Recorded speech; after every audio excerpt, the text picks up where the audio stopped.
Welcome to another episode of Inside the Recording Studio. I am Jody Whitesides, and I'm going to say Happy New Year to everyone for this particular episode. And how are you today, Chris? I'm good. Happy New Year to you, Jody, and Happy New Year to all our listeners. How has your year started off? So far, so good. A couple of nice days of skiing, just kind of relaxing a little bit, and getting ready to get right back into things starting soon. Me too. Mine is the skiing. Yes. So, we're having some rain in LA, which means chaos everywhere. There you are. That's the way it happens. Right? Chaos is not personified until you've got a two-way street that's as wide as a one-way street right here in front of the house. Gotcha. All right. Duly noted. What are we talking about today? Referencing mixes while you're mixing some music. That's also my understanding. As reference mixes. Yes. Right? Yeah. Are you using them? From time to time. Yeah. What about you? Yeah, about the same. From time to time? I don't use them all the time. It's every once in a while.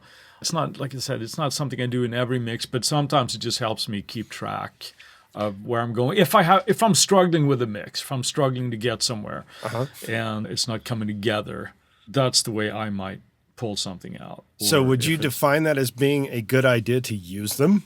I'm going to play both sides of the coin here, and it's going to sound like I'm talking about two sides of my mouth, which I possibly am. So is this like heads you win, tails I lose? Yes.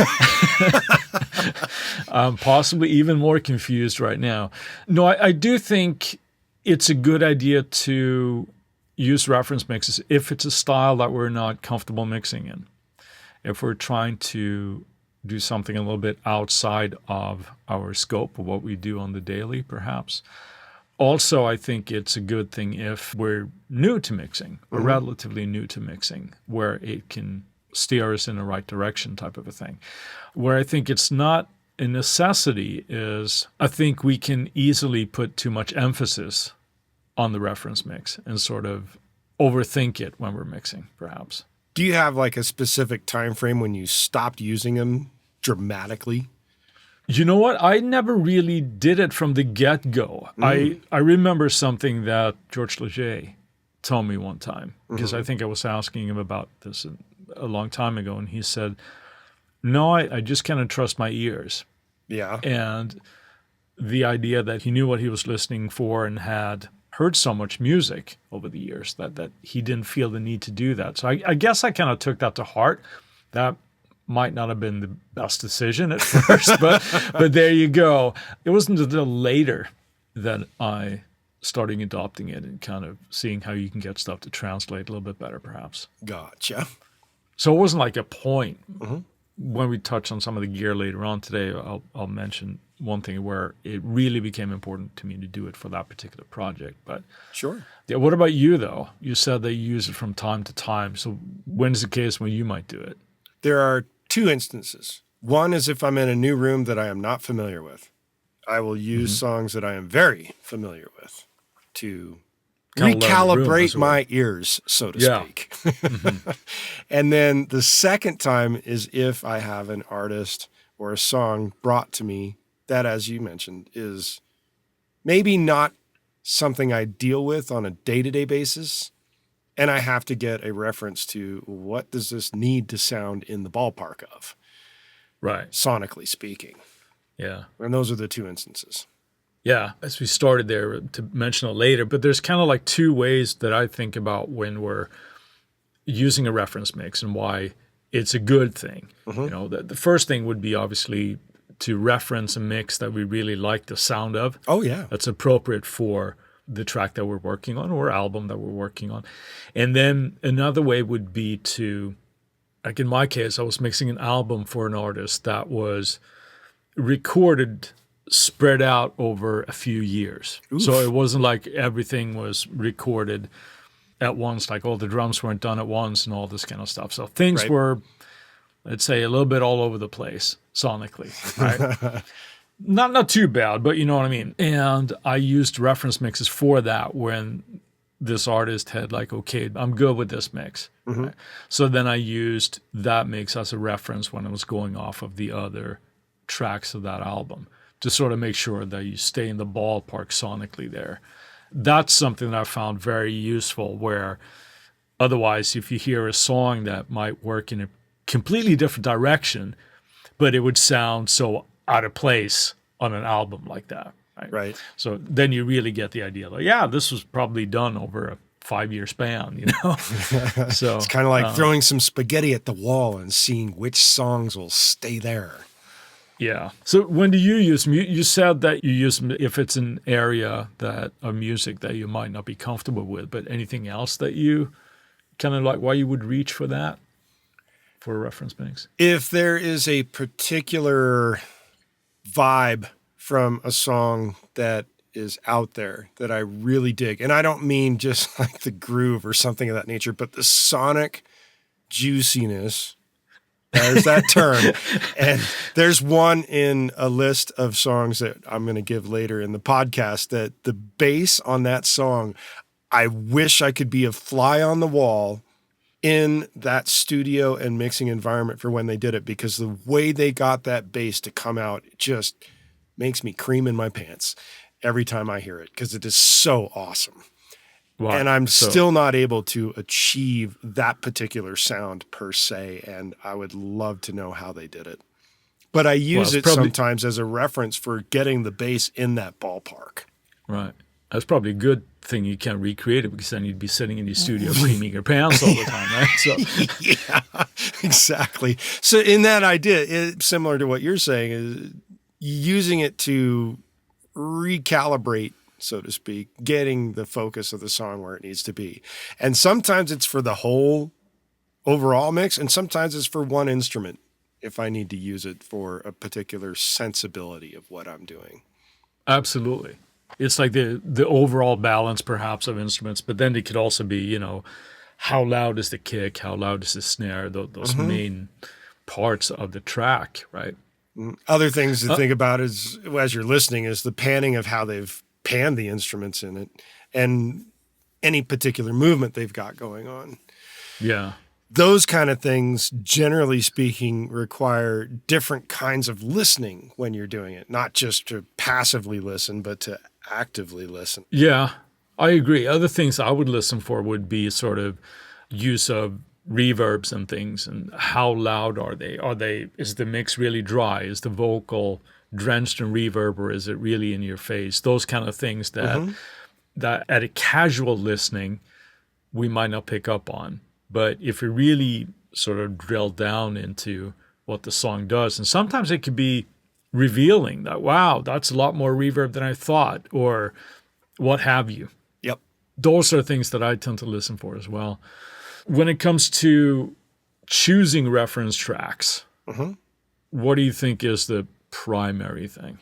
The primary thing? The primary thing in choosing one, yeah. Is it in the same, I hate this stupid term, but I've already used it today. Is it in the same ballpark of the style of the song I'm going for? That's usually the best modus operandi, so to speak, for people when they're referencing a track. Now, do I always do that? No. And I specifically mentioned there's a song for the bass that I really dig. I don't care what genre. If I need to get a nice sculpted bass sound like this particular track, I'm going to pull that track up just to listen to it anyway. Yeah, that's the same for me. It's like you have to obviously have something that, well, you don't have to, but if you want a good result, you should choose a track that is stylistically in the ballpark, right? And if you're producing a metal track, perhaps don't reference the latest pop mix, right? For the overall thing, right? It could sound glorious, but it might not be appropriate, right? So you choose something that you like, and vice versa. If you're doing an R&B track, right? Don't listen for how Andy Sneap deals with his kick drums in the latest metal album, you know, because it could be interesting, but it's probably going to sound a little bit out of place. Sure. So choosing that, but like you said, also it could be the idea of the low end in a particular song, like you said, is really, really cool. How did they achieve that? Going through the ranges here, you've got mid-range songs. The songs are great in the mid-range, and others that are really great in the high end. Sure. And sometimes they have all those factors. And that's kind of what we're going for, really, isn't it? That's the hope, anyway. Yeah. Yeah. When we're choosing a track like this, and it should be repeated again, that your goal, in my opinion anyway, isn't necessarily to recreate that track, but just to kind of keep yourself going in the right direction. If you're working on getting your snare sound and you realize that you're completely out of the ballpark of this, recalibrate your ears and go back to the reference track and see, okay, this is kind of where it needs to be sitting for this track, and try to get it there. It's not a recreation, but it's corralling everything to where it's supposed to be. And speaking of actually corralling a snare drum, I have decided to play around with some of the new toys that I got by remixing an old song from my catalog. Right. In doing so, I was rethinking the snare, applying some of the things that I've now done in the 10 plus years since I did that. Yeah. And it's interesting to hear how much different the energy is compared to the original version of that mix to what it's developing into right now.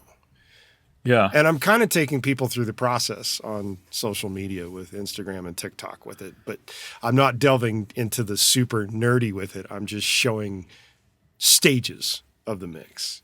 Gotcha. And it's interesting. So, but do you think that, though, when we go back and do things, obviously there are sort of the taste in music and everything changes over time. Like different sensibilities are hit at a certain point, right? Yeah. What's your thought on the importance of retaining the sort of integrity of the song the way it was intended, as opposed to just renewing a mix and making it modern? Because I think you might lose the baby with the bathwater, as it were, right, if you change it too much. Well, in my mind, I'm doing this more as an exercise to learn new tools. Yeah, more than I am that, to but change overarching. The song. And for me, I probably didn't know enough at the time that I did it originally. Oh, fair enough. To really push it. And I'm not talking George Lucas tinkering with the imaging of Star Wars type of tinkering. I'm still using the original sounds. I'm still using the original performances. I'm just doing a new mix with new sensibility to it.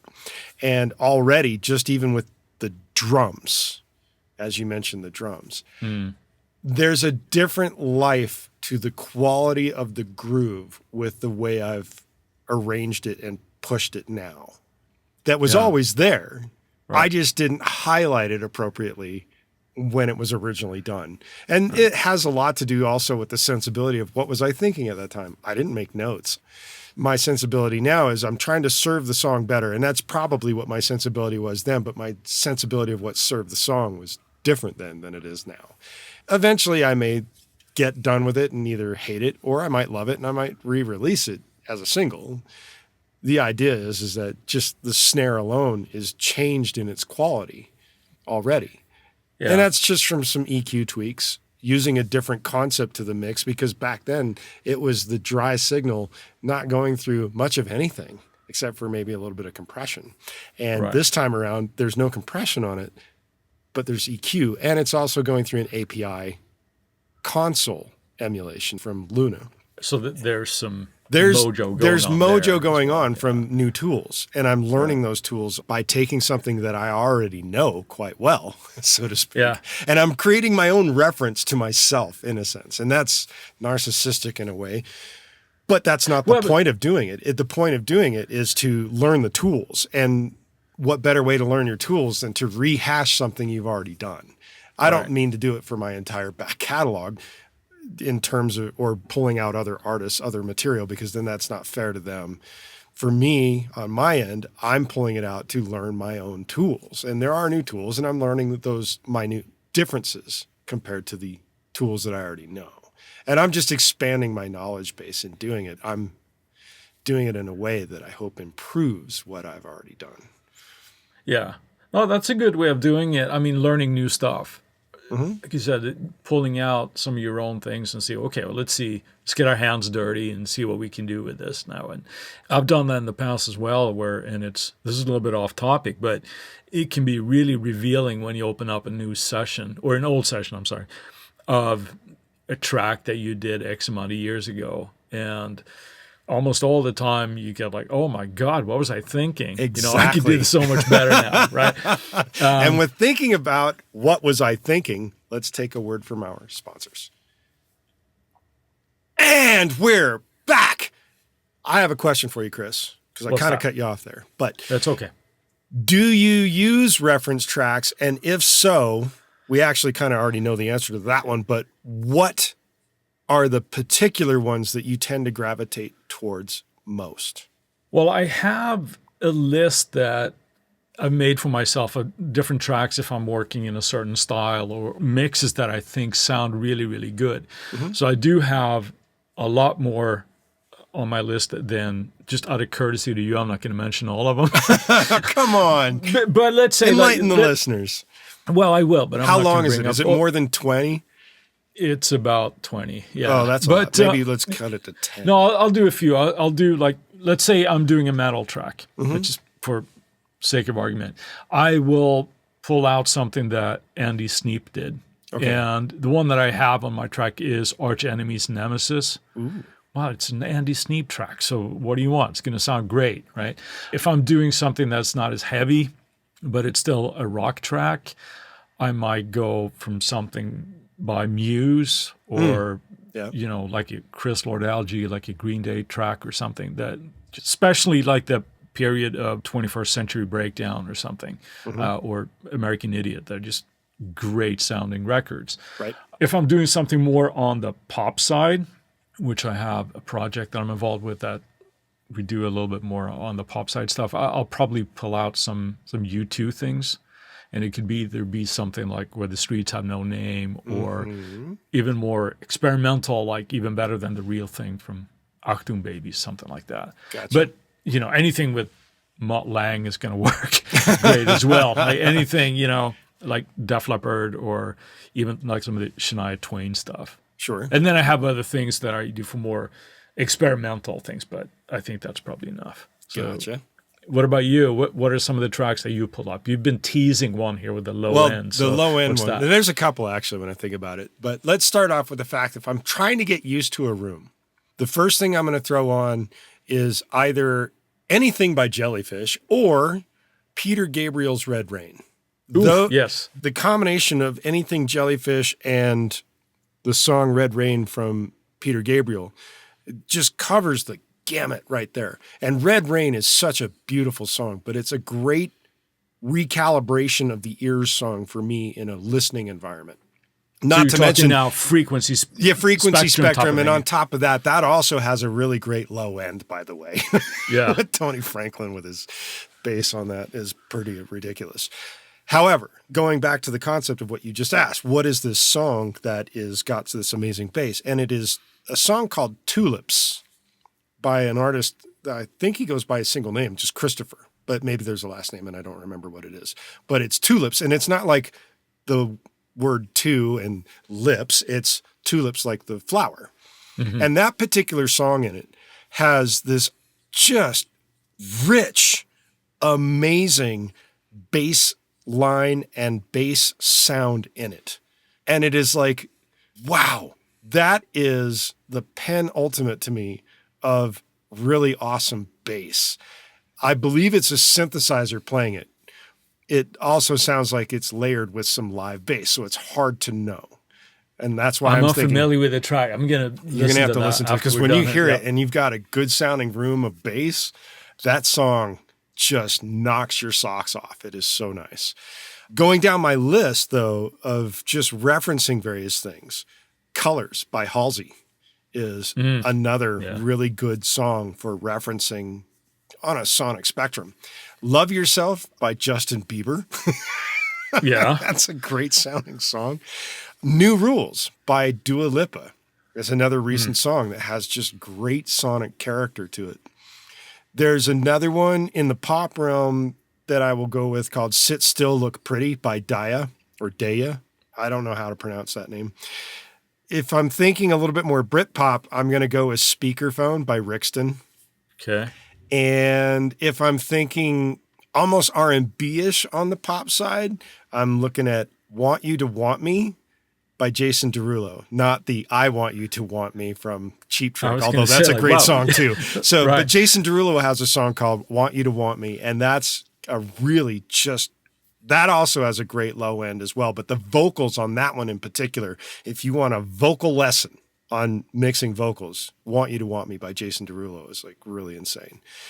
And then there's a song that I have a feeling we could talk about these songs all day. Probably could. And then there's a song also that I tend to use that is going to be reminiscent of a title from the 90s, and it's called Waterfalls, but it's not from TLC, which was Waterfall, I think. This is Waterfalls, plural, and it's by The Wildlife, which I believe that's how you pronounce it because they don't have the I in wild or life. That song also has a really nice quality to it. And beyond that, if mixing for somebody else and they have something that's specifically in mind, I'll ask them for 3 or 4 references of what they're doing, and then I'll pull those in and use them for their project. Right. Unless they give me no reference, and then, of course, I'm free to do whatever I please. Right. Yeah. Yeah. Cool. Now, just to round off that subject, if I go into a different room and I'm listening to something, I always pull up a Rammstein track. Yeah. One of the more modern... That just doesn't sound right. I'm going to ram my ears with Rammstein. Yes, and preferably something later, Rammstein. Because again, it's like it's so full and rich and everything is great separation usually. So that's another one. But maybe we'll make a list of this and put it on the website of some of the... Wouldn't be a bad idea. Tracks. I think we talked about actual examples now, what to listen for and all this kind of stuff. But what about technically to go around this? How do you set up your listening tracks? Do you just pull up like Spotify and listen, or what do you do? Well, no, I don't just pull up Spotify and listen. I have copies of these songs. You buy the WAV file from a CD, so to speak, or you can... What the hell is a CD? Yeah, or I wouldn't reference it from vinyl at this point, even though vinyl apparently has outsold CDs over the holidays, thanks to Taylor Swift. Nothing wrong with that. I created versions of each of these songs, and I use them specifically only for this in terms of referencing. And I do not technically route them through the master bus, so to speak. Good idea. Mm-hmm. I have them set up on a plugin that allows me to turn them on and off. And it sits on the master bus if I need it to be there. So I can switch it and switch it back, switch it back, listen back kind of thing. I don't run the reference track through any kind of processing. So it has to be the last thing on the bus when I'm doing it. Right. That's a given. The other thing that I do, and this is something that people need to be very conscious about, if you're listening to a mastered mix, the volume level on it is not the volume you're going for with your mix. I can't stress that enough. I use an isotope plugin called Insight. And I reference the track through Insight to know what its volume level is. And then I take that and reduce the volume to where I want my target volume on my mix, which is usually about -18. That gives me the headroom for all the streaming services. Apple at -16, Spotify at -14, and the idea of stupid loud at -10 or -9 for CDs and whatever for that stuff. That gives you that range. And that's the smartest thing you can do when you're listening to the reference mix is pull the volume down so that the reference mix is at the same target volume of where you're going. Yeah, comparing apples to apples, essentially. Volume to volume. Well, yes. Because otherwise you're shooting for a target that you're not going to reach. Exactly. Right? Sort of like level-wise. And also, your ears will not get adjusted to that, going back and forth, because you constantly have to recalibrate for like level, and then it's just a mess. So the level matching is really important. Now, I would say if you're not using a dedicated plugin. I am as well, by the way. I use a dedicated plugin. I use Adapters Metric AB. Mm-hmm. I've heard of that. Yeah, and it's really good. And this does all the level matching and stuff for you. Oh, that's awesome.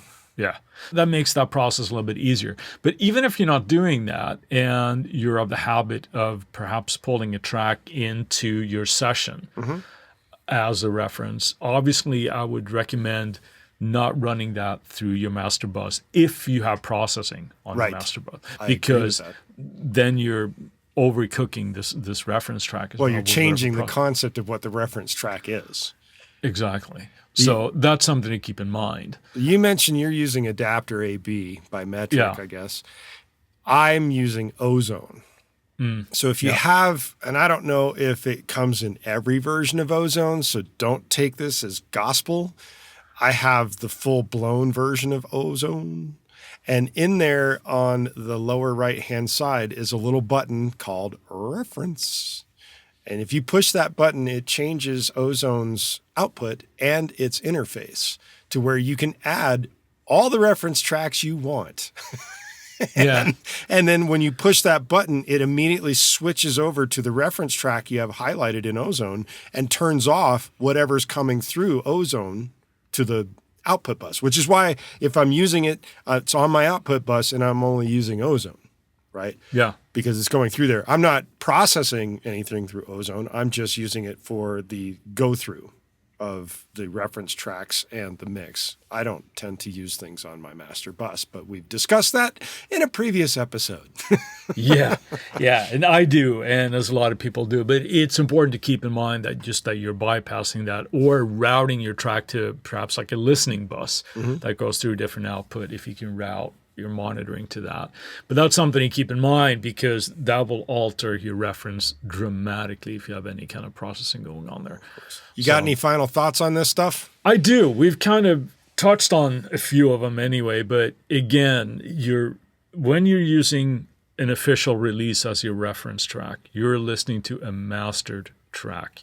So keep that in mind. The level thing there is the most important. And even if you're not pulling it into your DAW and you have some special plugin to do that, if you're just listening to Apple Music or Spotify, or if you have the file on your hard drive, make sure you level match it because that is the most important thing, I think. Yes. Yeah. What about you? Don't be too tied to the reference. You're just using it as your ballpark reference. Your guide, yes. That's essentially what it is. And I'm not going to go any further with that. Just don't be too tied down to it. Don't get married to your reference. Yeah. And the last thought I would say, kind of like what George had advised me early on, this kind of goes without saying, but if you listen to lots of music in your room and you know what songs you like the sound of, and obviously if they're released, they're going to translate well to other systems, other environments. Listening to a lot of music in the style that you're working or not, it's just going to inform your ears about what good mixes sound like. Damn straight. And with can't that, go wrong with that. Let's move on to our Friday finds. What do you got with us, Chris? I rewatched something on the YouTubes this week. It is a dance producer type of guy, goes by the artist name of AU5. Audio Unit 5? No comment. He was one of the producers invited by Andrew Wang several years ago now, where they had 4 producers, 1 sample. It was like a series, where the premise of it was that they had 1 sample to work with that they had to create a track out of. So that people know, if you're unfamiliar with it, this was a door squeak. Oh, boy. Here you go. Here's your sample. Create a track out of that. And the video that I was watching by AU5, he breaks down the track and how he did this. It is both mind-blowing and really inspiring at the same time, because here's a guy that has a completely different workflow and mindset of what I do, and probably you as well. And just to see them work and how to think about music, how to think about frequency, and really using the tools that you have to create a track out of something like that. And it doesn't sound like a track that is just made out of a freaking door squeak. It sounds like a full-blown track. Right. And that was super inspiring and still is to me after, I think it's like 3 or 4 years old now. The video there for AU5 was run down of the song that he did for Producers One Sample. Cool. So what do you got? I'm going with something musical, something technical, and something kind of crazy. A guy named Simon Passmore, also on the YouTubes, as you put it, has recreated the Star Wars theme. I'm talking the original Star Wars. Right. Star Wars theme entirely in Logic Pro using sample libraries. And I don't believe he used any of the Logic Pro samples, but he has a bunch of sample libraries, recreated it all, did a video on it on YouTube, and it is pretty darn amazing how awesome it sounds. It's almost like the London Symphony Orchestra played this in his bedroom kind of thing. That's cool. Yes. Yeah, that's very cool. That is my choice for this week's Friday Find. While we've got your attention, we ask that you go to InsideTheRecordingStudio.com and sign up for our mailing list. Doing so will get you weekly reminders about the Tuesday tips when they come out, and we'll make sure you don't miss any future episodes of this podcast. Send us an email at goldstar, GOLDSTAR, at InsideTheRecordingStudio.com with the phrase references, and you'll get something cool back in your inbox. If you have a topic or suggestion for Chris and I to talk about or explain in a future episode, contact us at the contact page and we'll put it into consideration for a future episode. With that, I'll say, see you next week. Happy New Year, everybody. Thanks for listening. I'll talk to you later, Jody.